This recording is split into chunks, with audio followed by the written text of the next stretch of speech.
Özbekistan Cumhurbaşkanı Şevket Mirziyoyev, Aşgabat'a bir çalışma ziyareti gerçekleştirdi. Ziyaret kapsamında 2022-2024 dönemi kapsamlı işbirliği programı kabul edildi.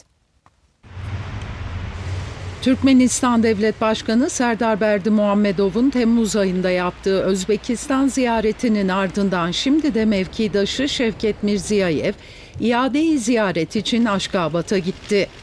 Türkmen lider Özbekistan Devlet Başkanı Mirziyoyev'i Oğuzhan Sarayı'nda karşıladı. İki lider ikili ve bölgesel işbirliği konularında görüş alışverişinde bulundu. Görüşmelerde ticari, ekonomik, lojistik, tarımsal ve endüstriyel işbirliğinin geliştirilmesi için orta vadeli bir program üzerinde anlaşmaya varıldı.